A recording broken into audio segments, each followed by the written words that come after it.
Nous avons ce livre qui est présenté sur la librairie équestre du Salon du Cheval de Villepinte et j'ai le plaisir d'avoir Magali Delgado et Frédéric Pignon qui vont venir nous en dire quelques mots. Magali. Le plaisir est partagé d'être avec toi ici ce soir. Oh, c'est gentil. Magali, la force du lien, c'était une demande évidente des gens qui vous suivent. Plus que ça, je pense que c'est une évidence dans notre vie au quotidien d'avoir cette relation-là avec nos chevaux et de créer cette relation forte. Et le livre l'exprime bien, c'est la force du lien, c'est quelque chose de très profond, de très réel et très vrai chez nous parce qu'on vit notre petite maison et au milieu de l'écurie et c'est déjà au travers de ça qu'on crée tous les liens journaliers avec nos chevaux. Alors Frédéric, toi, le lien, c'est quoi en quelques mots la définition? En quelques mots, pour moi, c'est le ciment, on va dire, d'une belle relation. C'est-à-dire que c'est la base. Et pour moi, enfin pour nous d'ailleurs, dans notre travail, il n'y a pas de travail avec un cheval sans avoir d'abord mis en place une relation. Et cette relation, elle se met en place, ça dépend du cheval, ça dépend de vos humeurs, ça dépend de plein de choses.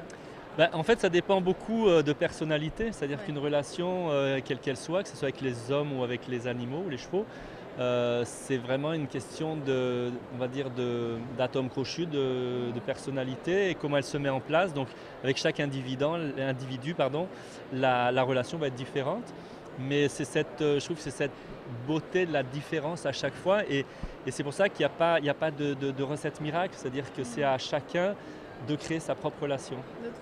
Et vous, alors Magali, dans le choix des chevaux avec lesquels vous vivez, il y a des signes qui font que ceux-là, plus que d'autres, par rapport à des races, par rapport à des... Je dirais c'est plus par rapport à un coup de foudre. Je choisis un petit peu mes chevaux comme j'ai choisi mon mari, c'est-à-dire quand je l'ai vu, j'ai dit oh, waouh, c'est lui et ce ne sera pas un autre. Et les chevaux, non, c'est vraiment comme ça qu'on fonctionne aussi. Fred aussi, quand il rencontre un de ses chevaux de liberté qui est à la base un cheval qui n'a pas de travail dans un champ, d'un coup il flash. Et pour moi, c'est ce que j'ai besoin aussi.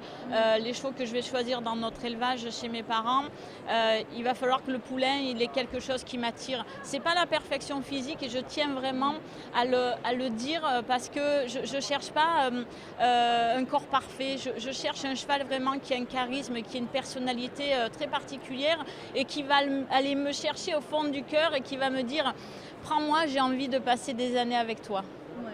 Mais alors, est-ce que vous pouvez donner comme conseil aux gens qui veulent avoir un cheval de commencer par cette chose ou est-ce que c'est parce que vous êtes des professionnels que vous arrivez à avoir le bon œil sur la relation future que vous allez avoir?